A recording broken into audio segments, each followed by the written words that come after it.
حەز دەکاتن لەو قۆناغێکە تێدایە وا حەز دەکا کە دەرگاکانی بەسەر قەپات کرایە. ئینسان 7 ڕۆژی ئیشکردن، یعنی ئێستا بە خۆتان تەخەیولی ئەوەی بکەن وەختی دەوامتان هەیە. ئەگەر بابەتی مەسەڵەن ئەو ماوەیە کە بە ماوەی ڤایرۆسی کۆڕۆنا دیاری دەکرێتن کە هیچ هەموو ژیان وەستاوە، کەسمان نەمان دەزانی چ ڕۆژێکی هەفتەیە، شەمەیە، پێنجشەمە، جمعە، کەسمان نەمان دەزانێت چونکە ژیان ڕاوەستاوە. ئەگەر بە زۆرشکە پرسیار بکەم وەختی لە ناو مەرحەلەی ینی ئیمتیحاناتی ئەو فترێکە تاقیکردنەوەکانت هەیە، زۆر سترێس و ماندی، ئاخر ڕۆژی تاقیکردنەوەکە تەواو دەبیتن حەز بە خۆشێک دەکەیت کە ئیسراحەت کردیە. ئەو خۆشیە ئەگەر زەحمەتێکی تاقیکردنەوەکە نەبا هەست بۆ خۆشەی نەدەکرد. ئەگەر 5 ڕۆژی دەوام کە هەموو ڕۆژی بەیانیان دەخەوە هەڵدەستی سەعات 7 و سەعات 6 تا ئێوارە، ئەگەر ئەو 5 ڕۆژەت نەبی هەست بە خۆشەکەی ڕۆژی هەینی و ڕۆژی شەمە ناکەیت. بە مانایەکی دیکە هەتا ناخۆشی نەبینی خۆشیەکان مانایان نییە. بۆ ئەوەی لە مانای خۆشی بگەین دەبێت ناخۆشیەکانیش ببینیت. طبعاً ناخۆشیکە باز لە ناخۆشی دەکەم، زەحمەتی ژیان هەوڵدان زۆرش دەگرێتەوە، هەرەوە نیکە. بۆ ئەو نمونە دێنمەوە قۆناغەکانی ژیانی مەوە و هەرێمی کوردستان کە پێیدا تێپەڕینە. بۆیە من پرسیاری موالیدەکانم کرد بۆ ئەوەی بزانم چەندە ئێوە ئەو قۆناغانەی کە پێیدا تێپەڕینە بە فەعلی ئێوە ئیتیبدا. بەڕێزان من زۆر ناچمە دواوە و هیوادارم زۆرێک لە ئێوە ئاشنایی مێژووی کوردو بن کە ئێمەی کورد بۆ قۆناغانێک کە پێیدا تێپەڕینە لە دەیان سەدەی ڕابردوو چۆن بووە. بەڵام یەکشت دڵنیامە لەوەی کە گوزانیاریتان لەسەر ئەو مۆزوعی ئەو بابەتەی هەیە کە قەوارەی هەرێمی کوردستان کە ئێستا ئێمە تێیداینە درێژترین کیان و قەوارەی کوردستانە لە مێژووی کورد. یعنی هەموو ئەو ئەزمونانێک کە لە مێژوو لە ڕابردوو ئێمە وەکو کورد حکمی خۆمان کردبیتن، درێژترینیان ئەو بۆ ئێستا ئێمە تێدایە. زۆر ناگەڕێمەوە هەر بە سەرری بە خێرایی لە ساڵی 90ەکان دەست پێ دەکەم. وێ ڕاپەڕین ئێمە قۆناغێکمان داکە پێش ساڵی 90 کە ڕاپەڕی دەستی پێ کرد، گوت ئەمە بە یەکەم جار حکمی ئەو شارانەمان کەوتە دەست کە شوێنی کورد نیشتەجێبوون بوون وێزگە لە شاری کردبوو. تەواو ئەو کاتە چێژمەیەکی زۆر هەبوو و پشتیوانیەکی نێودەوڵەتیمان هەبوو بۆ ئەوەی بتوانین پارێزگاریمان لێ بکەن ببینین. ئەو پشتیوانیە پارێستان لە بڕیارێک کە تەواو حکوومەتی مەرکەزی بەغدا ئەو کاتە ئەو شارانەی بەڕێوە دەبرد لە ڕووی ئیداری کارگەڵیەوە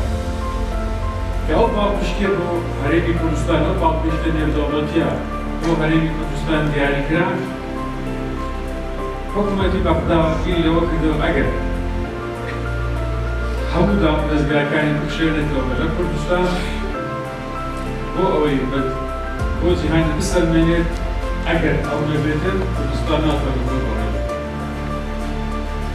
ئەو پلانەیەوی دروست بە پێچەوانە گەڕایەوە بۆ لە بەرژەوەندی کورد، چونکە کورد ئەو کاتە توانیت بە پێچەوانە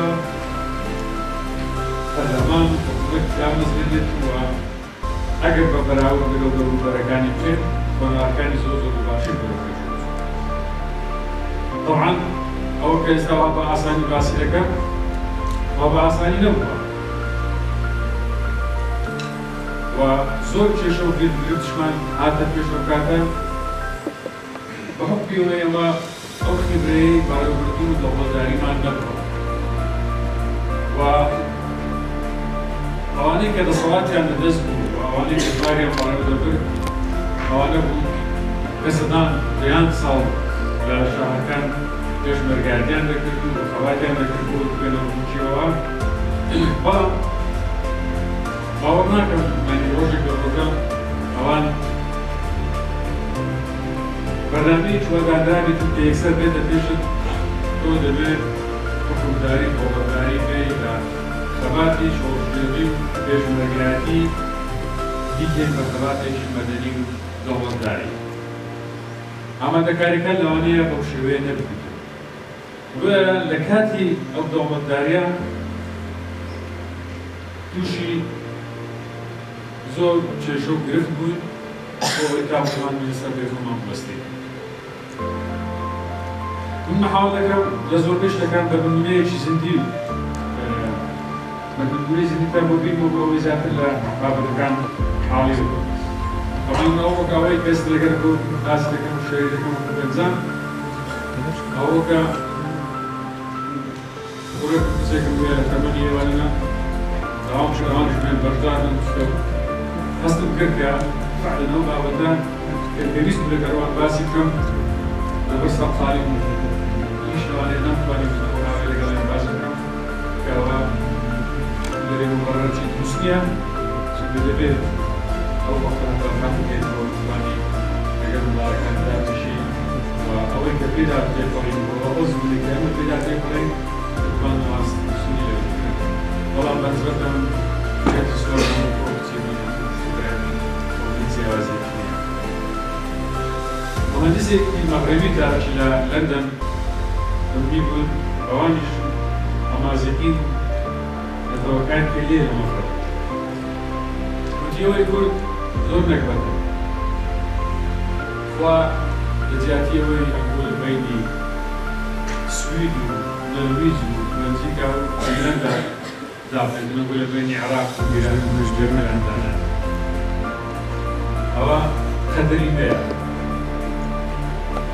ويا أوضاع بمان وبمان زوج أسرة لقال شو زكاني فقلتي لو ما هو تكان كإما اسمه تعبد داري وما كر ملو شارك بما همو هو تخلق كل بشي دو حسارة لسر فلسطين حسارة شيء اليوم دولتي لسر بغدادهم وحسارة شيء بغداد لقل أول اليوم دولتيش لسر هريم فلسطين يعني كارجها أبو معمل أبو سردانوس شد بين أبو بسيط يشد لو دروازانا يسنع ندرا بأنه عراق حصاري لسره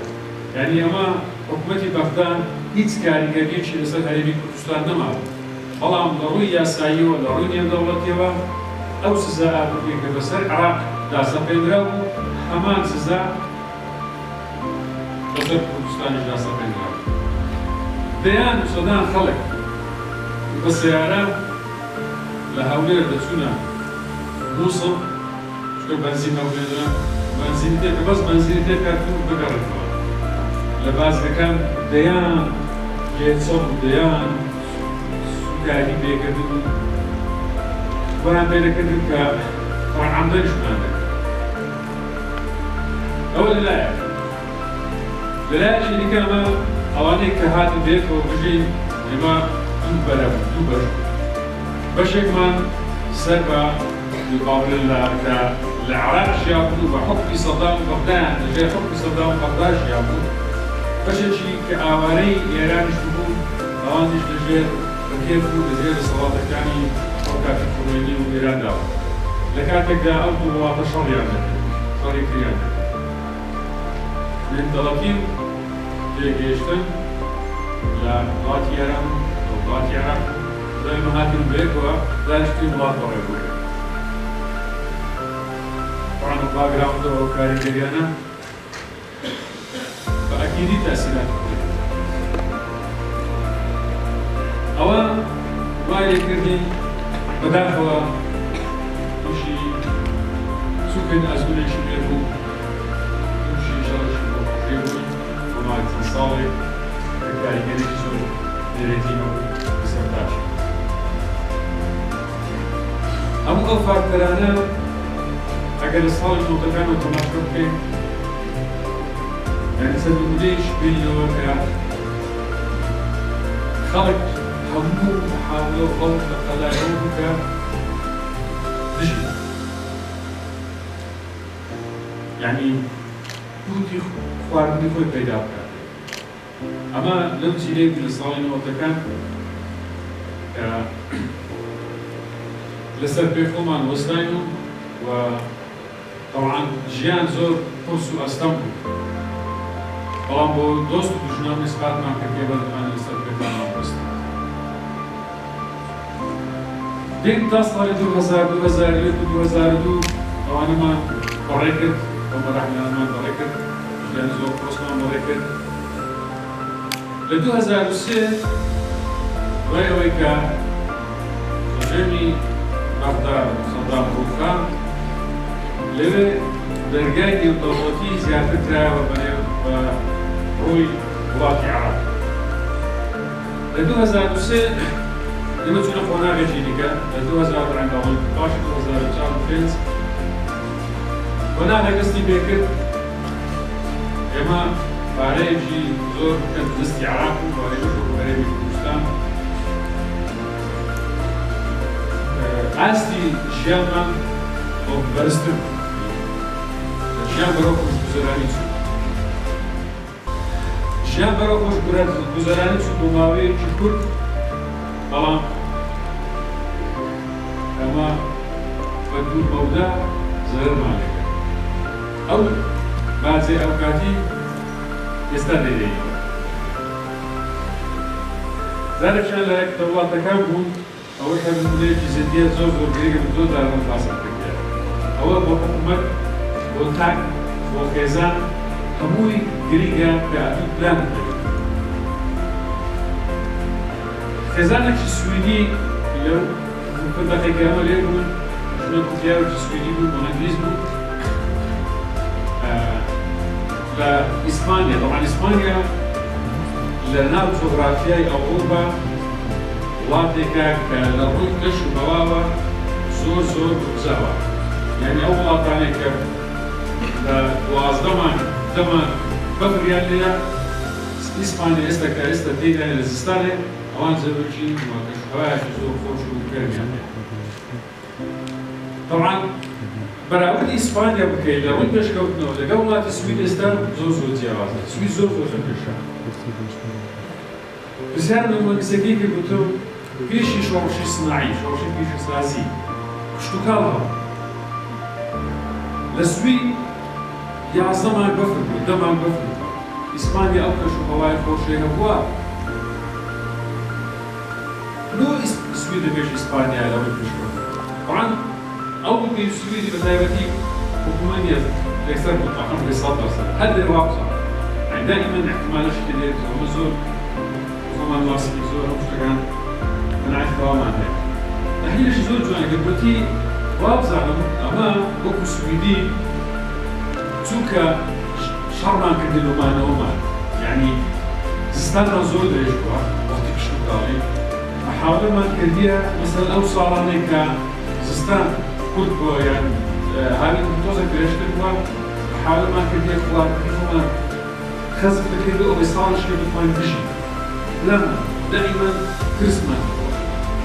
صارش كده كل شيء صار باش كل شيء دائما لما جيتو صار هو طبعا سويد ديك دولة ثانية سنتين كسيان كوتشيان كردي بس لو يدمر يعني لبرسان كوتشيان كما لا نندانا هو طبعا بيجي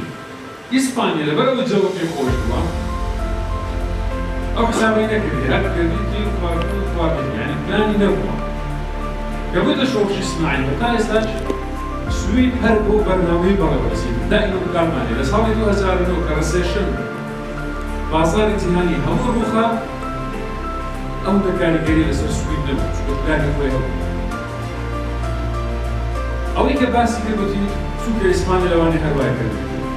طبعا أو إيكاباسي كردي أو هو حكومة هرم 2005 أو وضعي هذا البيشين أجر ببلانة شيء أما حسابي أو رجل ما مكربابي أسلم بيدانا طبعا باشتغل والله بس هذيش فكرتك درنية لهمو بابتك لهمو شكستي نعملين هالي نعملين بس دبي قلقة كله بدأت سندرسي لي وقت استا أويكا قرينجة بالنسبة تاك بالنسبة خزان بالنسبة بلاد لاندانا زور زاري وهي زور كان مشروعنا كده وزمان كده كبلان دادني بلان كان قدامني وفاكتور كانوا ريسك كانوا حل كان همي دانا كده رزق بلان كده تامس كشغل قدامنا بي أو بلان طبعا بس ببابتي بروجكتو بحثي أكاديمية لا نحبش تجيب ببلان نسبتي فبلان نسبتي لكن توش إشكالات نبي ناوراستكي نا إنتاج نبي ولا توني ذكاري غيرشي أويكا أو فترة كبيرة وشتي طبعا أما اعتمادي صدنا كده سر جاهاتي بغداد وسراء أوي كأو بلان شمان وكي يشتبو ولا ببراو لقل بغداد أما زرت الشركة يعني أو إن كانت اللي بدستي مدابو أو إن كانت اللي بدستي وانش دابو تماشيان كرد تماشي هولبيريان كرد تماشي بغداديان كرد بسال إشكالك على يدران تجسو لو هولبير أوها لو سليماني أوها لو جلوكاما لو بغداد وشارك في عراقي أوها هذا كان إيش هنسر شقاقي عربي كرد ونوع إشكال الصلاة كان الصلاة كردي لزورك كان ديوه أو فارقوكي عراق زيادة وكل باقي كل قول البشر طبعا أنا مو باسكر هو إخوان لقليه هاولاكي بيان بشارنوا أو لأنددا كمبركان إخوانا بيشكوتيني كردستان بقرا يعني بيشكوتيني كردستان بكان بحانيك بحساب أمريكا وهرتي داهات وخير وبركتي عراقيا إما دايبينو كردستاني دي على ذلك إنه شاركان يوان فروا الله طبعا رويني دولتي وأوان حكومتي العراق أوان زيادة يجتمد أي كان أوان ضان زيادة كان يرى مثل كريارة كان يدور يكنمونا كهرباء دخل كهرباء لكردستان العراق وزانياري و 2003 تا حكومتي عراق بغداد 8 مليار ديناري لكرتي كهرباء سرفت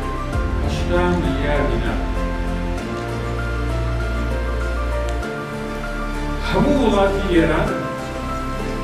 همو وڵاتی ئێران سەرمایەی کەرتی کارەبا 30 ملیار عراق بەتەنیا 8 ملیار هەتا ئەو دەقەیش ئێستا مەقساد دەکەین 160 کارەبای عراقێ لە ئیرانێ 8 ملیار سەرف کرا لە کارەبای إيران 30 مليار 16 كهرباء العراق تشتغل طبعا جنسي ما هو طبعا يكون من ثاني استعمل حالة تشينا حكومة بغداد لبيت أو بينات سنو بإنش كاركان بطاعات وبمسو وبيسكو بحساب خوي قد لكاني حكومتي هرندا سيبا لما تعامل مع لقر واقعي شيء وحاجة رفراندوم لبريطانيا كاكرا زوريني سكوتلندي داوای کرد کە لە بەرگەر بەریتانیا بمێنێت. ڕەندۆمیان دروستکردن لەگەڵ بەریتانیا مایەوە. ئێمە کێشەمان نییە ئەگەر وڵاتێکی پێشکەوتوو، وڵاتێکی دیموکراتی، وڵاتێکی پێشکەوتووخواست بمێنێ بێ کۆڕژیم. بەڵام کێشەم عەلی دەست پێ دەکاتن ئەگەر ئەوان دەتوانن خۆیان بۆ ڕێوەش بن چۆن دەتوانن ئیدارەیی بکەن. ئەوەی زۆر بە کۆمپانیایش دەشوو پێێت، یعنی نادەسوود بەڵێ سەبووینتان کەم، بەڵام هەندێک زانێکە تەماشای دەکەین گرانەوەمان ئەوەندە خێرایە بەرەودواوە. ئەمە هەموو محاولەش دەکەی زاربەستە نقطەش ڕای بەست، یعنی لە تەماشای دەکەی دیسانەوە جارێک لە نردوویەکی بوو لە سوید باس بۆ کرد کە لەکرێمە زۆر جاران دەوێت ساڵ بە ساڵ خۆزگان بەڕات. طبعا بس بالكردستان لا لا يجي ناس صار خۆزگان عبد ساڵ خۆزگان بە ساڵێکی دیکە ژیان ئاسان دەبێت پێشکەوتن دروست دەبێت ڕەفاهیە زیاترە. ئەوەی کە ئەمە دەڵێن دیارە لەسەر ئەساسەشی هاتیە کە دەرێ ساڵ بە ساڵ خۆزگان بەڕات، یعنی تو بەرەو پێش بچووێت دەستیوە دراوە دەتەوێت ساڵی ڕابردوو کە پێت باشتر بوو لە لاو ساڵوێت دەبێت خۆزگەوە بە ساڵی ڕابردوو دەخوازی. ئەمە طبعاً بابەتێکی زۆر زۆر گرنگە، یعنی حەز دەکەم بۆ گەنج بەرزاوڕوویتان هەبێت. ئەمە لە ساڵی نۆزدەکان پاڵپشتیەکی نێودەوڵەتیمان وەرگرت. ئەو پاڵپشتە نێودەوڵەتیە لەسەر بنەمای چ هاتە؟ لەسەر بنەمای مرۆیی ئینسانی. هەموومان کە حکوومەتی بەعەزاد باشی ڕاپەڕێت هەموومانەوە بە خۆشمەوە بە ماڵەوە هەموومان شتانانەیە جێتان لێ بتن ئەو وڵاتەمان بەجێهێشت و بەرەو حدودەکان دەچوو نەمان دەزای چۆن دەچێت بە میلیۆنان کەس لە تاریخ نەبووە شار هەموو چۆر بکاتە لە ترسی. ئەلێوێندران کاریگەری خەڵکەکە بەسەر حکوومەتەکەیان وای کرد کە پاڵپشتێکی مرۆیی بۆ کوردستان دروست بێتن. بۆ پاڵپشتە مرۆییە ئەمە توانیمان ئەو کیارە دروست بکەین. بەڵام ببی بگێ حەدێک پاڵپشتی مرۆیی تەواو دەبێت. دەبێتە پاڵپشتی بەرژەوەندی. زۆر جاران جێبە دەبێت مەسەلەن دەکات بۆ ئەمریکاش بە بەرژەوەندی خۆی یان بەریتانیش بە بەرژەوەندی خۆی یان فڵان طبعاً بەرژەوەندی خۆی سەیر بە کەس ناکات. سوپای وڵات هەمووی شەڕ بە خۆدۆژیان هەمووی دەیەوێت وڵات خۆی باشتر بکاتن،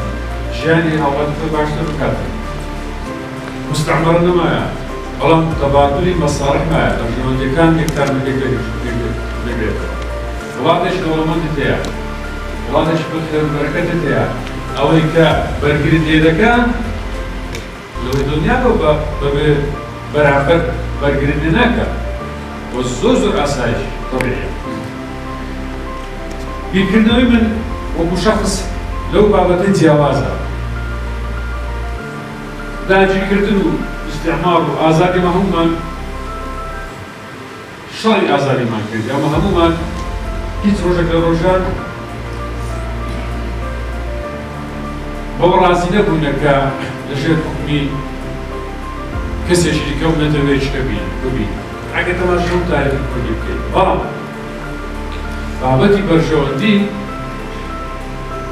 کۆمپانیایەکت هەیە ئێستا مەسەڵەن بۆ نمونە وڵاتی عێراق. وڵاتی عێراق ئێستا بەراورد بکە لەگەڵ ئەو ساڵانەی کە بەریتانیا ئەو وڵاتەی بەڕێوە دەبێت لە هەموو ڕۆژێک. ئەمە چووینە بەریتانیا لە ساڵی نۆزدەکان 2000 خەڵکی باسییان دەکرد سیستەمەکی پاسیان هەیە، پاس سەعات هەموو دەگات لێ بکەن، پاس 20 سەعات 20 دقیقە دەگانین بە باسمان دەکرد. ساڵی 60ەکان ئەو سیستەمە لە ساڵی 50ەکان ئەو سیستەمە لە بەغدایە لە هەولێرە توقیتی پاسی هەموو دیار سەعاتە دەگات سەعاتە ناگات. سيستمش بريطانيا بالدراسة تعليمي يعني ولاتي شو بريطانيا يعني والله هذا هو ولاتي بشكل أجر حساب برجون دي كوي بكا والله حساب شيء لو كل شيء والله ما ذكرت أو يكهرباء أو دابشكاريا دابشكاريا شيء عادي أنا أو الاستعمال ديني لدرس أول ثاني كمناو مسلمان لدرس مسلمان أو كاتيما إسرائيل ما بدأت كا باغراوندي ديانت باغراوندي كلتوري كاليكسيكي نكات أويكا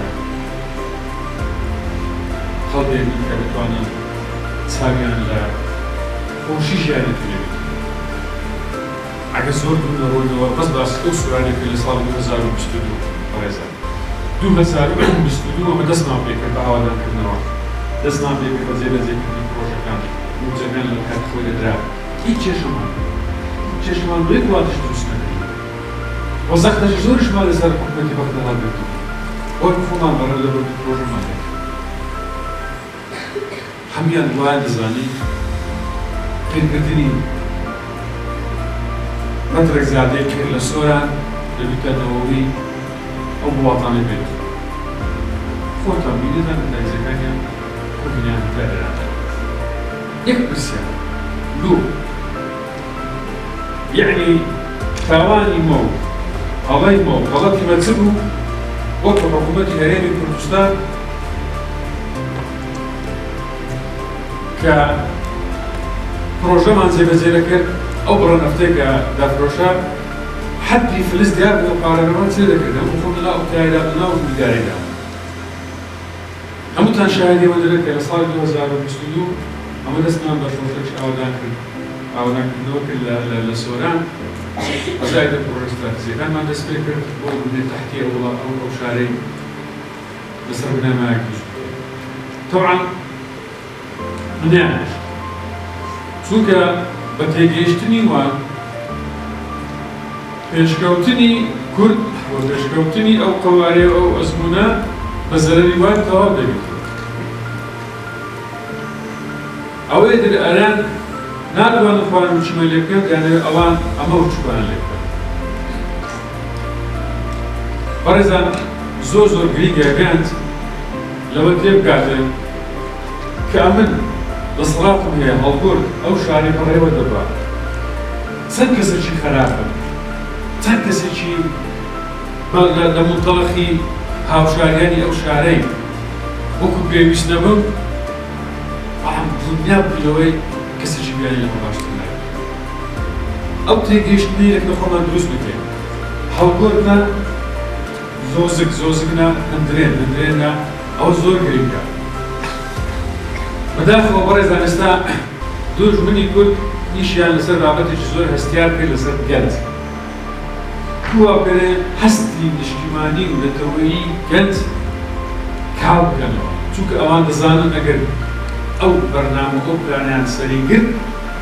ما تشتكاين كهوي زور آسان بيبين نزبطه سورة حساب نرسل هالقول دي دورما حساب نرسل سكرتيش حزب شيء أو بلاطان وهذه هموانا طلبنا نتيجات لبي قيادية كبيرة قيادية أو أسبوعين كا إيش كدنا سوي كا هستي نتواجد كل كم كردوي عزة نفس كل الجنس زور ناخوش صالي نوتكان لو شاري بما أمر بخون بمان بصحلا أنا يدك دار ما بيني هيك ما بينه هيش نبوا هيش نبوا فعلا نبوا محاولة ما كرديا بس عزة نفسي شيء بقوتنا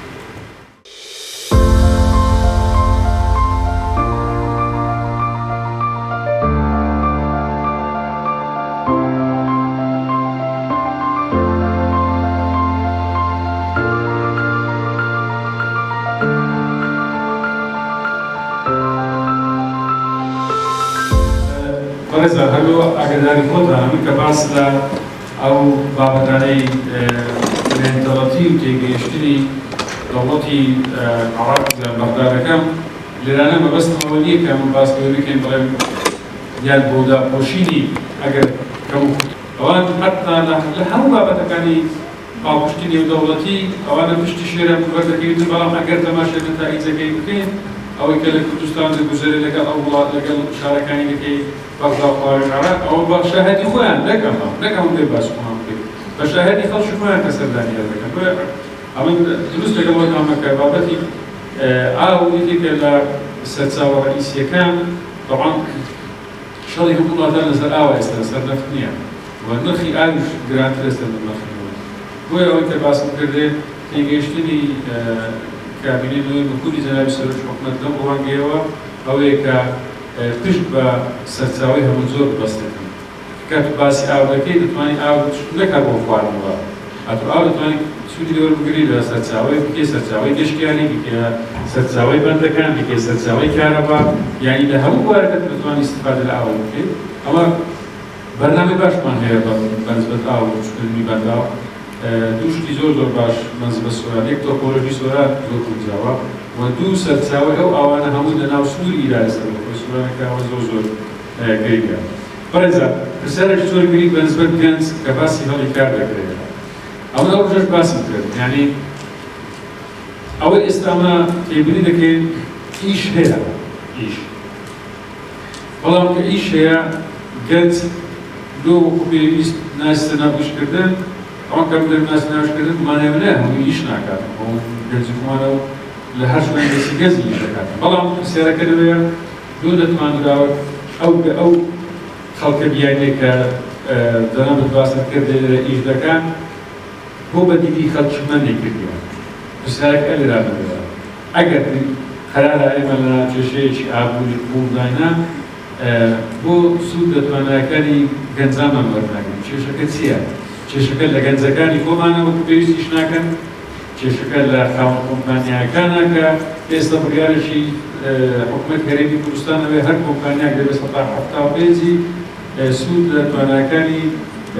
گەنجی ناوەخۆ وەربگریتن بەڵام دەبێت بجێ لە خاوەن کۆمپانیاکانش ڕابگرین معناتیان ئایا معناتیان هەیە ئەگە معناتیان هەیە چییە؟ گەنج بە پێویستی بە چییە؟ پێویستی بە دەوراتە بە کۆرساتە بۆی بتوانین بکرێتە سەر کار دەبێت کار لەسەر بکەین کە ئیش هەیە گەنج ئیش ناکە یەکسەر هێرش نەکەین سەر گەنجەکەی بڵێن تو ئیش ناکەین هێرش نەکەین سەر خاوەن کۆمپانیاکە بڵێن تو گەنجمی ئیش پێ ناکەین دەبێت بین دراسە بکەین بزانین لۆ ئیش هەیە و گەنجی خۆشمان ئیش ناکە و گەنجەکە ئیش دەکات و لە وڵاتەشی دەکات و هەموومان لە دەرەوە بووینەوە لە وڵات لە دەروی وڵات ئیشمان کردیە و ئێمەش ئەگەر بچینە دەرەوە وڵات ئیش بکەین ئاساییە خۆڵی بێ لێرەکانە ئیش بکە ئاساییە بەڵام تۆ لە قەیرانێکدای بەڕاستی دەکە و بابەتە دراسە بکرێت ئێمە دەتوانین سۆرانەوە دەست پێ بکەین بێکەوە ئەو گفتوگویانە بەردەوام بن فیدباکی ئەو خەڵکە بێتەوە گەنجی خۆمان دوو لە کۆمپانیانە ئیش ناکات کۆمپانیاکان وەریانەکردن و بابەتێکە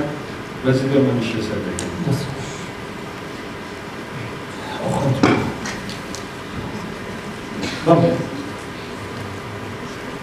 کاتتان باش پرسیارەکەی من خۆت بناسیینە سەرەتا باشترە وانە ڕمەیسە شار خوێندکاری زانکۆم بۆ نابتوانم پرسیارەکەی من هەر تازە لەم دروست بوو و ئەو قسانێک کە کردی شت بەبیرم هاتەوە کاک هەڵگوت تۆ گوتت کە ها دەیبدناوەکە چ لە دەرەوە بی چ لێرە بی ئەو وەرەگیرێت تا چەند ئەوە لە سنووری ئیداری سەربەخۆ سۆران هەیە بۆ نمونەکە ئەوانەی کە لە دەرەوە دەبوون خەڵکی بیانی وەرەگیرێت لەوەی کە گەنجانی سەرکەوتوو لێرە هەبێت یعنی ئەوەشمان دیتە کە گەنج هەیە ئەرێ چوویمە بەس ئەمیان وەرنەگرتە توێکە شتکە هەبوویە کە بیانی بووە ئەو باشتر بووە داتە لەوە لە ئیداری سەربەخۆ سۆران خۆی فعلا خۆ منستەکە و پرسیارم لە قسەکانم باسم کردێەوە ئەوش پرسیار کرد ئەیدی ناکە لە ئەوروپا دێبێت وەرەگیرێت ڕاستەرە وەرەگیرێت ئێمە وەکو باسم کردەوە بابەتێکی دوولایانەیە چونکە بە خۆشم بە حکمی خبرم لە ناوکەرتی تایبەت خبرم لەوەی هەیە تەواو زۆر ئاسایی بۆ کەسانی پسپۆڕێک لە دەرەوەی وڵات بینێتی بۆ ئەوەی سوودیان لێوە بگیرێت ساڵانە وڵاتێکی وەکو ئەمریکا وەکو کەنەدا بە هەزاران کەس لە وڵاتەکانی کە دیتن بە پێی پسپۆڕیەکانیان چکە بۆ ئەوەی پێداویستەکانیان بۆشایەکانیان تەواو بکاتەوە ئەگەر ئەمە ئەو بۆشاییەمان هەیە خەڵکانێک لە دەرەوە بینی ئەو بۆشاییە ئەو بکاتەوە زۆر ئاسایی بەڵام ئەگەر بۆشایی هەیە ئەو بۆشاییە بە خەڵکی خۆمان پڕ دەبتەوە ئەگەر پڕ ناکرێتەوە بۆ پڕ ناکرێتەوە تازە لێ پرسیار دەبێت خەلەل لە گەنجەکانمانە یان لە خاوەن کۆمپانیاکانە ئێستا ئەو بڕیارەکە دەچووە کە بڕیارەکە دەچووە لەوانەیە خاوەن کۆمپانیاکانیش ئەوانیش قسەیان بەڵام لە نەتیجەوە دەیبگەینە چارەسەر لەو مۆزوعی ئەفزەڵیەت دەبێت بۆ گەنجی ئەو وڵاتەی بیتن ئەفزەڵیەت دەبێت بۆ گەنجی ئەو شارەی بیتن کەوەی کە باسم کردێت هەموو ئەو کۆمپانیانێک کە لەگەڵ من دانیشتینە پێم گوتینە زەوی ئاساکاری هەموو شتان بۆ دەکەم دوو شتێک لەمە گرنگە ئیمکانیاتی وەبەرهێنەر چەند ئیمکانیاتی هەیە و جدیاتی لە جێبەجێکردنی پرۆژەکەی کە ئەو دووەمان کرد نقطەی سێمەوە بووە لە جێبەجێکردنی ئەو پرۆژانە دەبێت گەنجی ئەو سنوورە ئەو دەبەرە تێدا سوودمان دێت چونکە ئەگەر ئەوەمان کرد لە ڕوو جۆگرافیەوە لە ڕوو چارەسەرکردنی کێشەی کۆمەڵایەتەکانە زۆر بابەتی پێوە بەدەیان کێشەمان چارەسەرکرد جەنابەت ئافرەتێکی دەوێت ئیش بکەیت لۆتو زۆر ئاسانترە و لۆتو بۆ خانەوادەکەت کاتوبێت لە ئیتاری لە چوارچێوەی لە سنووری داری سۆران ئیش بکەیت و کار بکەیت ئەوە یانی چارەسەرێکی زۆر گرنگتر دەکاتن بەسەر ئەساسیەتە ئەوە سەرەوەی نێمە بێت وەکو دەڵێ کۆڕە بکەن بڵێن ئەمە ئەم سۆڵینیان نامانێت لێ بدەنێ کەسێکی نەخێر لەسەر ئەساسی جۆگرافیە بەڵام بۆ پرسیارێکە بەڕاستیمان کردیتمان و ئیشمان لەسەر کرد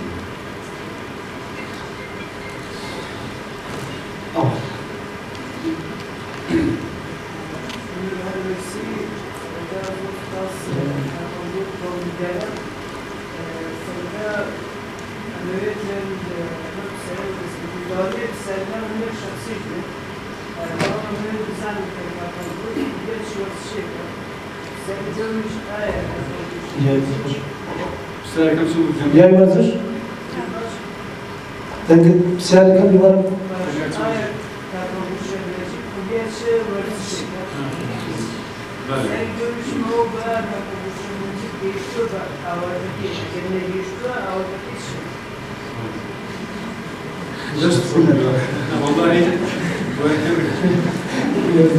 ورزش من طبعا وكو رامبا كوني لبابت ورزش طبعا زور جرينجا إما زور زارا بس وكو بابت شيء هكذا تماشي ورزش لكن مثلا بالنسبة لنا شون إيش كرتن جرينجا شون بابت كان يجيان حمو بيكو جرينجا بابت ورزش زور جرينجا لو يأتوا من مثلا من بردوام بندون شيء سرتوتو بندون شيء دبي بتندرستي تواو كديما دوامه بتندرستي تواو ديما دوامه اگر متوانين ايش بكير اگر امر دورو تندرستي ودورو ورزشي او توانيان ببيتن طبعا كاريجريش نيجاتيفي تسر ايش كاركان روجانش دبيتن اما لو هاي هم زي بازك طبعا اتو امر كديما دوام ساعات حش قليل حتى ساعات شش بنزين وشش لدوام همو ستريس هم ديك جوليما يعني همو مشكا ايش دكاتره همو ستريس فيزيكلي اتو استراحتي هو اول استراحات بده مشكل كتعود بي لقى غوران كاغوران لقى غوران اللي بيصير تنسي او ساعات لقى غوران تنسي لكي سكات التركيز اللي صار عليك كثير وصار غارداني وصار او كاتي اتو مشكل استراحتها جسم ما نديرو البالانس بين المشكل وجسم رابقري زور جرينجاتو إلا بورزش أتو لتواني إصلاحات بديه المشكلة أقرنا خاونا كانش من هم مشكلة بالنسبة أوقات كان طبعا أوقات أقر يخوم بتناوي كم نشيت هذا كمان بسيارتش جورم مركز كي استاك بريوردني أو شارع أو دا طموح زورة أو دا برنامج لالمها دموي لفترة شيء محدد سو تايم سكيدول زور مينيمم أما نعم يمكن حتى برنامجكم هي برنامج بين صالي ده صالي لا نريد لو شارع والله بقول الزمن من كلير كانيا أو زا صالش كيا وصالي كيا دموي لو فترة كلير أنا ما زورتين كلا كاني كالبرنامج من ده دموي زيكم وكلير روشتم رحمة الله تشكر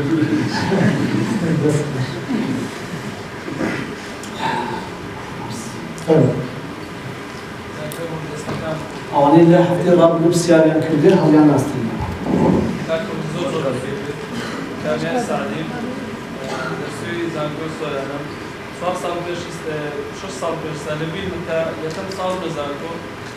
دام السرق باش كين همي بلاو كلاوي بني زانكو سوالنا دانم لأن داري شو هم بخون دفن بلا رجليان لازم سووا كات السيب أو دوس سال بزان دوس سال زانكو تاو بلا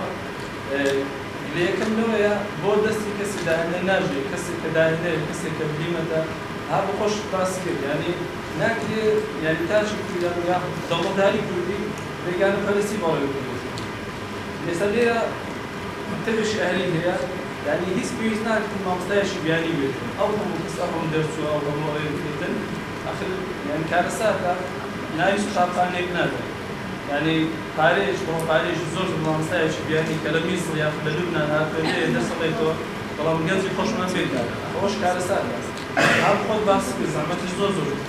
والله حاجة كلية من إيران زعمتي زور الشام أم تمن بالشخص صار والله بعض اللي بقى دوس الشيء صار مستقبل الدنيا آخر وش ناكل هم لك لا شو ليش هذه شكل مستا لما كده يشكم زور مرتاع لا شو اللي كاركه يعني جرينج بس إيش تنتج بالهمينا بقول كارمنتي خمالي هو سيستماتيك زادلية تنهب سيرك قوي حتى كي وبيجان الفلسطينية هو جرينج بتاشف من هذا وجد شارك كمان هذا واسطة كتير من أجل هالشيء ده عربي شداري تركي شداري فارسي شداري أول هؤلاء زورا ليه كم كده والله سيرك قوي حتى كي وبيجان الفلسطينية هو جرينج بتاشف كل كمان هذا دست خوش بید و نه کامیه کامیه کم زیاد نمیه هم دست خوشی دید که مام سپاس کردم که وقت دستش جانکو ایش دکی از ایش دکی دکم زور مانی بیم یک کار دکی زنی تازه قاسم کرد یعنی مدبی ایش سرو کن هر بوزانیاری کن او بریاری سروش حکمت لو دراسه کردن هاتی است که ما لو بسیاری جناب لو بسیاری سالار گنت که هاتی که آیا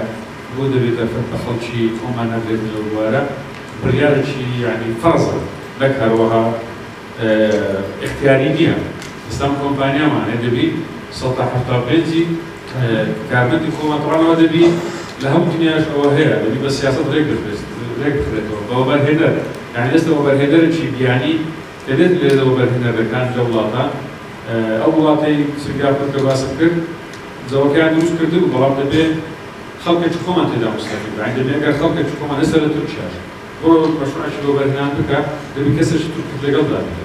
هو حتى خلق الحكومة تدا استفادة كذا خلق شيء يعني ستحصل استفادة للبروجيكت بالنسبة لي كان برزة حظا كم يعني اشتكى حمودا كتدي برنامج بيروكي خود يشكش لكي بتهيألي مثلا زوج على جنس هذا البروجيكت يعني البروجيكت اللي تكلم طبعا ضروري مادية و كتدي داوالي كده من بروجيكت مادية من تعاون كده بروجيكت كده أبنستا المستثمرين أبنستا بوستش كمان بوستش إداري هي إيش لكم عدو دبي كبروجيكت أبنية كامل لوانها بحكم علاقاتهم مستثمرش لناصم ربط تكمل قلبي عدو دبي بتسي قناعتهم مستثمرين يشكون مستثمر لنتيجة لتخازنتي عدو كبروجيش إذا بلو بروجيكت هي نتوان بو بروجيكت زي ما زلنا بيوستن بإمكانات مادية هي دبي باقي أبدا بروجيكت وبروبوزالات قناعتهم مستثمرين بينهم كدعم كاتب مادية لنتيجة سبيك أو قازاز بكات قازاز بكي زور زار ليه أو بكرة نمدا سرواني بس بروجيكت زراب كتابيني زاكو كريما هذا زام طاندو يمخين وكتنام بس الشركة بيها هذا زاكو مستشفى بلا بروجيكات كزور زار رجلنا كنا مدير بروجيكت تقديمي مثلا هالبور ذكريا هذا استهيد جوابينيا مثلا بروجيكات الدنيا بيش أنا كمان بين دراسة شغل ديو بروجيكت كم ضروري إمكانات وضروري مادي وهاي بروجيكت نزاحتني هاي أوباري كانت تبي خنا يعني خنا هاي أبد استوى شيء لكم شو كرتي تايمتي زياوز ولا كرتي مشكلة أما لو دقيقة أو مستمر قلت كم زور بيودي بكرتي تايمتي وأنا معه conflict of interest كده بالإنجليزي يعني تظاهر كانت نقد مصالح أو كانت يمن لنقطة كان لو أنا توشي حالة شكله بوست يكون بكار بينه ئیشێک کاتی تایبەت دەکەیت ئەو کاتی دەکەیتە تەخیلات ئیشکردنی بەڵام لەسەر ئەوەی کە بۆ دەبی خەڵکی خۆمان دەبی ئەوە ئێستا ئەو کە ئەو بەرنامەیەدان دانرایە ئەکیدم دەبی خاوەن کۆمپانیاش ئەویش قسەی خۆی هەمی کرد بەڵام ئەم 100% لەگەڵەوەی داما بۆشاییەک کە هەیە بە گەنجی خۆمان بە خەڵکی خۆمان پڕ بکرێتەوە نابێتن تەنها ئیش لەسەر موچەکەی بکرێت یان مەسەڵەن بەرەی مستانە گەنجێک لە وڵاتەشکە دێتن بە 400 دلاری یان بە 500 دلاری ئەو ئیشەی هەمان ئەو ئیشەی بکەم بێت بە 600 دان بە 700 دلاری بکرێت ئەوە نابێتە مبەرەر لەوەیە توتی ئیشەکەی بێ شخصەکەی ئەو کەسەکەی بیان حتا ئی خۆمان دەبێت بەڵام ئەگەر پسپۆریەکان پسپۆری نادەبن بە کەسانی بکەنەوە زۆر تەبێ لە هەموو وڵاتان ئەوەشە بەڵام دڵنیام مامە لە سۆران بێتەوە دەبێت لە هەر شوێنێک زانیمان بۆشاییەک بە گەنجی خۆمان پڕ دەکرێتەوە ئەمە پێشنهاد هەم کەسەشی لە پشتان دەکرێت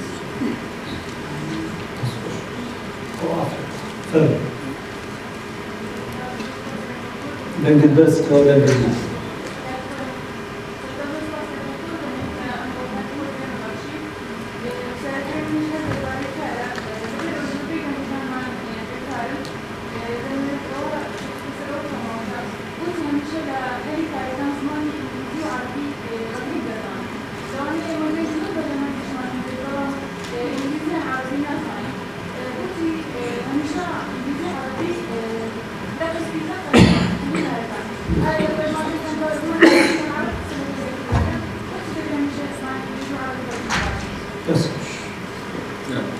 طبعا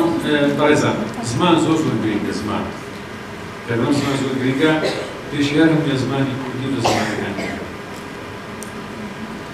ئێستا ئەمە لە حالەتێکی زۆر لە کێشەشی گەورەداینە بەنسبەت زمانی کوردی ئەم لە خۆمەوە دەست پێ دەکەم ئێستا کێشەم لەگەڵ منداڵەکانی خۆم کێشەکە لەوەی نییە منداڵەکانی بستنەوە قوتابخانەی ئینگلیزی منداڵەکانی پێش لە بستنەوە مەکتەبی ئینگلیزیەکان باشتر هۆکارەکەی ئەوەیە ئێستا منداڵ هەمووی تەماشا تەکنۆلۆجیای دەکات تەماشای مۆبایل دەکات هەموو فعالیاتەکان و یوتیوبە و بەرنامەکانە و گۆرانیە و قسەکردنە ئەو دێ بە زمانی ئینگلیزی هەیە ئەمە خەلەلێکی زۆر گەورەمان هەیە چەندین جارش ئەوە لە بەردەمەکان مناقشەمان کردەوە لەگەڵ دکتۆر جەنابی وەزیری پەروەردەشت ئێمە دەبی میکانیزمێک دابنێت بۆ ئەوەی بتوانین بە دیجیتاڵی بابەتی کوردیمان هەبێتن بۆ ئەوەی جیلیش ئێستا ئەکید منداڵەکانی دیکەش هەموو ئەوانەی کە ناستە مەکتەبی ئینگلیزیش بەڵام کێشەی زمانیان هەیە لە زمانی کوردی ئەمە بەڕاستی زۆر بەزتیشە سەر ئەو مۆزوعی بکەین ئەو پێش بێمە سەر وەڵامی ئەو خوشکەی یعنی مەسەلە سوید 8 ملیۆن کەسە لە سوید و سوید زمانێکی زۆر نادرە یعنی بەس ئەو 8 ملیۆنە ئیش پێ دەکەن هەر 8 ملیۆن سویدیش ئینگلیزیەکی پێرفێکت دەزانێت هیچ مشکلێک نییە بەڵام لاجیەک کە دەچیتە سوید تەقدیمی لە سوید دەکاتن ئیجبارە لەسەری هاوکاری یارمەتی ناداتن هەتا زمانی سویدی فێرنێن دەبین لە بچی کۆرسەشی سویدی هەرچی ئیشەشی بکەیت لە سوید ئەوە خەزانی دکتۆریا لە سوید بووە هەتا سویدی فێر نەبووە یعنی ئیشی بەرز دەکەیت یعنی زۆرە مع العلم هەر 8 ملیۆن سویدیەکی ئینگلیزیەکی 100% دەزانن بەڵام ئەوان ئەوەندەی بە زمانی خۆیان دەدەن لاجی کە دەتێنن دەبی زمانی فێر بکەن ئەو بەنسبەت کوردیەکەی یعنی ئەوە دەبیزارێت پێش ئەو شتێکی کوردیەکەی لەسەروی هەموو زمانێکی دابن ئەو دەکەرێتەوە سەر زمانەکانی دیکەی کوردی عەرەبیە ئینگلیزی ئەمە عەرەبی ئەمە گریکە لە بە چاپ دەوەرمان ئینگلیزی گریکە زمانێکی نێودەوڵەتیە بەڵام ئەوە دەبی احتیمال بکاتە سەر تەبیعەتی ئیشکردنەکەی ئەتی بسی دەرسی ئینگلیزی برێەوە لە قوتابخانەیەکی ئینگلیزی دەبی ئینگلیزی بزانی بەڵام لە کۆمپانیایەکی لە ڕێستورانتێکی لە مەطعەمێکی هیچ داعی نییە بەعەکسەوە هیچ داعی نییە ئەتو دەبی لە ئینگلیزی و عەرەبی بزانی مەفروض وایە یەکەم زمان کوردی بزانی ئەو زەوانی کە بنە ئیزافە ئەفضەلەتەکەی دەبی لەوە بیتر یعنی ئێستا مە بەڕاستی کێشێکمان هەیە بەعەکسە بێ یعنی ئێستا مەفروض وایە کە هاوڵاتێکی عەرەب یان لە وڵاتێکی کە وەری دەگرتن لەو شوێنانە دەبی یەکەم جار پێ بێت بۆ خۆت فێرە کوردی بکە چکە ناکاتە بزمە مەطعەمێکی کابرای لە وڵاتی خۆمە بە زمانی بتێنەکە ئەوە نە عوسوڵیەتە نە ئەوە کە بە قودرەی تەعەسسوبیە لەسەر زمان هەموو جیان وایە ئەستا بڕۆ هەڵ وڵاتەکی ئەتوو مەسەلەن بچی لەو وڵاتەیە ناو مەقامەشدا بشی ئەوەی کە دێتن خزمەتت دەکاتن بە زمانی ئەو وڵاتی نەزانیت نەتوانیت داواکاریەکەت لێ بگری بەڕاستی ئەوە دەزانی دەست خۆش کاک لێزانە زانی بەڕێزان زۆر گرنگە خراوەکی موحەد بۆ گەنجان هەبیتن لە هەر کەسایەتێک لە هەر ئاست و بەرپرسیارەتێک بیتن ڕۆژهەڵگیر بیتن بەرپرسی ئیداری بیتن مامۆستای زانکۆ بیتن یەک قوتابخانە بیتن ئەوەی کە هیوا بە ڕۆژانی بەعس و ئەوانە دەخوازیتن ئەوانە دوو زۆریان هەنە زۆرەکیان ئەوەی کە باسم کرد دوێ بکرد هات و تەمەنی بۆم پرسی هەتا ناخۆشیەکان نەبینێتن زانی ئێستا هەندێک شتێ لەوانەیە گە دەکوباس بکەم لەوانەیە بەس لە فیلمەکان ئەو فیلمانەی زمانی هیتلەر و لە زمانی دیتان ببینن لەوانەیە هەر بزان ئەوە فیلمە دەزانی ئەمە ئێستا بەسەر باسی خۆم کاتکردێکی وازانی ئەو کاتی زۆر گەورە بووی لە سەفی سێی ئەو کاتی دوێ ئێستا ویە دە و یازدەیما بەدەیان جار ئەو بە فرێزان ئێستا بڕوورگرانەوەستن جارنەوەوان بە فرێزە ڕادەوەستا تەعام بە باسی هات چۆمان دەکرد لە هەولێرە بوو ئەوان ئەمە خەڵکی دیارە بوو لە ساڵی مەرحەلەی شەش هەتا مەرحەلەی شەشی سەرەتای لە دیارە بووی کە دیانەمان بەجێ هێشتنەوە خاوەنی دیانە بوون و باخچەشی زۆر گەورەمان هەبوو لە ناوسەنتەری دیانە و جێوەڕێیش زۆر گەورەمان هەبوو زراعەتش زۆر گەورەمان هەبوو بۆ کاری ئەوەی کە من دیانەمان بەجێ هێشت ینی باڵەپەستۆی زەختی بەعەز بوو لەسەر مەچووکە دەیانزانی عایلەی مەکووە و عایلەوە و باب و لایەکان هەمویان لەناو شۆوانە بوون دوای یەکێک لە ئەمنەکانی لە پێش دەکەی مەکوش شەوەشیە طبعا ئەو کاتی من مەکسکە بووین شەش مشت و برا بوون داکمیان گرت تقریبا هەفتەک بوو ئەوانە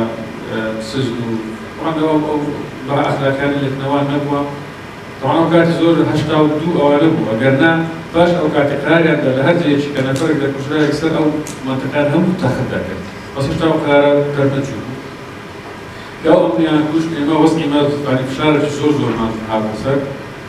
و دیانەش کچکە بوو ئێستا نەبوو یعنی هەموو دیانزانی ئەوە چێ بەڕاست بەداخەوە هەندێک کەسی خۆشمان نەبوو دەستی شکایەتیان هەبوو مەجبور بووین بەجێمان هێشت دیانمان بەجێ چونکە هەولێر هەندێک گەورەتر بوو بناو بزرگ بووین بەڵام دیسانش لە هەولێر ئەمە طبعا هەولێری تەڵاب قوتابیمانەوە بەدەیان جار لە مەفرەجێ ئەمان هەموو دنیایە خوارێ لە پاسی دوو کەسمان لە هەولێری بیر کرد لێگەن صافی دەیان دەیان کرد دەیان زۆرە لەبەری پارەوە ئیهانە کردیم ئەو قسە کردم یعنی ئێستا ئەگەر 10 ساعات پێشوەتان باز بکەم یعنی زمانی بەعس ئەو سوکایەتی ئەو ئیهانەیە کە بەمە دەکرا ئێستا هەڵگۆڕ ئەو شاری بەرەو دەباتن بەرامبەر بە دانیشتی حەتی دنابتان دەتوانم بگەڵێن نەبوو شتی وە یعنی ئەوە بۆیە بە هەموو هەرچی کەم و کوورێکتان هابیتن باس بکردێت سبێنێ ڕاتان لە هەڵگۆڕینی وەکو بەرپرسیەکەم هەڵگۆڕ دەبات نیشکەرێتن هەر دەتوان بیگۆڕن دەتوانێت گەشتکە بگۆڕن بەڵام کە کەسێک شکەرێتن زانێ من هاتیمە خەڵکی مەنتەقەیسیلەکان ئەوانە بە پیاسە یعنی بە هاوینیان چووی مەوێنرانیان نیشکە بچن یعنی بتوانێت چ دەکەیت تەڵەبەی لە ماڵەتان هەولێر دوو دەچێسی دەکات بەدەیان شتی دیکە زۆر ئەو باسی و گرتوون و ئیعدام وانە هەناکە ئەوەی لێ دوو چ بکەینێ بۆ ئەوەی گەنجی خۆمانە وتیمای بۆ بگەڕێتەوە بۆ نیشتیمان ئەوەی تازە کە باسم کرد 100 ساڵیش لاوە بابی نابیاوە بووین ئەوە لە دوو وەرگرە سێزار دیسێم هەیە ئەو 2 ساڵ ژێری هەر نەچوون باشە مەسەلەن لە تویشەکە یان ئیستفادەیان لێ بکەیت چونکە لەبێ ئیستفادە لە باسم کرد ئەو وڵاتەی بەڕێوە دەبن مەهێڵن دوژمنان زەفەرمان بۆ داباتن سۆران لەسەر هەڵگۆڕی حساب مەکەن هەڵگۆڕ چەندی خەراب بی هەجوم بکەن لەسەر سۆران هەجوم بکەن لەسەر هەڵگۆڕی بگۆڕن هەر شتێک دەکەن بەڵام ئەو وڵاتە ئەو نیشتیمانە ئەوانەی کە ئەو شۆڕشیان کردی ئەوانەی کە ئەو قیادەیان کردیە ئەوانەی کە ئەو بەرنەئێستا ئەمە لەناو کابینەی حکوومەتی هەرێمی ئەم شەخسەکەم لەوانەیە هەمووتان کەم و زۆر بای ئەو شارەزای بوون لە خلالی ئەو چەند ساڵێک ئەو بەرنامانەی کە دەگاتە من ئەم دەزانم بەرنامەی کابینەی نوێی حکوومەتی هەرێمی کوردستان بانی کابینەی بەرنامەی سەرۆژ حکوومەت اتجاهكي أولا دروسنا أولا هم جزان دوست دوش بنزان كار اتجاهكي دروسنا حتى بيا بكرة عقل ديك نسرو برنامج شكو عند زمان أجا بو برنامج أما بردوام بيت زان دبين هرش نبين هرش السروان بلا هرشينا للسروان أوان أو كاتي خلشي خوان اللي عند هذا السروان أويا برنامج ترى شو ما نسر كسيك القوم ديروانا بروجيشي زي ما كم دون بتهرش السروان هالشيء بلا أوان سوق هيك يعني كرديا أوي بهرش الزمان لو يكتب كم لو يعني خوشویستی وڵات و نیشتیمانتان لە ئەو دەوڵەتی خۆتان بکەن دەیان کەسشمان هەرچی لە هەرچی پێشکەوتووتری وڵاتش بژین بۆ خۆی قەت بۆ بخوان تەماشای ماندان. حەز دەکەم ئەوەی کە بەتابەتی ئاشنای خوێندنەوەیە ئەمن کەسێکی زۆر ئەوەی خوێندنەوەی نیمە بەس لەگەڵ زەخت لە خۆم دەکەم خوێندنەوەی بکەم ئەو کتابەی یەکوان کە دەکەینەوە یەکێک لەو خاڵانێک کە سوود لە گەنجانی دەرەوە بگرن بۆ بتوانن ینی بیرۆ فکرێک قازێک بەشتەکەم باس کرد گوتم ئەزمموی خەڵکانی بەتەمەن و بیرۆکەی نوێی خەڵکان گەنجانی نوێ دەتوانێت تێکەڵاو بکەیت ئیدارەدانێکی زۆر زۆر سەرکەوتوو بکرێت ئەمە ینی ئیدارەدان زۆر جاران مستەلاحی بەکاردێت ئیدارەدانیش ئەکادیمی ئێستا ئەمە لە گەزا پۆلیسۆرە هەواهەنگی هاوکارێکی زۆر زۆر باشمانێت لە هەموو بوارەکانەوە ئەمە لە ناو قسەکان ئیشارەت بەوەی دەکات تو تێک تەقریبی زانکۆی دەکەیت دەتەوێت ئیشت مەسەلەن ئێستا بۆ نمونە ئێستا خەڵک تەقریبی ئیشەی کردیەوە هەموو کە فۆرمەکەی پڕ دەکاتەوە ئەگەر باسی هەندسەی بکەن دێتە خوار هەندسەی معماری هەندسەی مەدەنی هەندسەی کارەبا هەندسەی میکانیکەوە دێتە خوار یعنی بەبێ ئەوەی استفادە بکاتن داوای کەسێک لە میکانیکەوە دزی لێک بتن بەڵام ئەو دێتە خوارێت بە مەدەنی و دێتە خوار ئێستا کە تەقلیمان کردێ ئەوەی کە تەقلیمیان کردێ وەڵام میکانیک و کارەبا یعنی بەبێ هیچ منافەسەیەک وەردەژێت چونکە نسبەتیان کەمە دەبی عمل لەگەی زانکۆیدا بنیشین ئێستا داتاکمان لە بەردەستیدایە 3000 کەس کارژێری کارە کارژێری کارە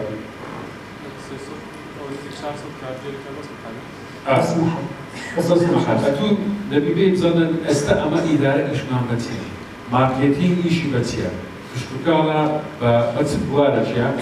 دەبی لەگەڵ زانکۆیتان سێداچی بکەن زانکۆ ئیحتیمام بۆ بەشێداتن هەتا ئەو بۆشایانە پڕ دەکاتەوە ئەو ئێستا دادران باسیان کرد درێت بۆ خەڵک دەدایێتن ئەتوێ بزانێت لە چێن دران کەموکۆریت هەیە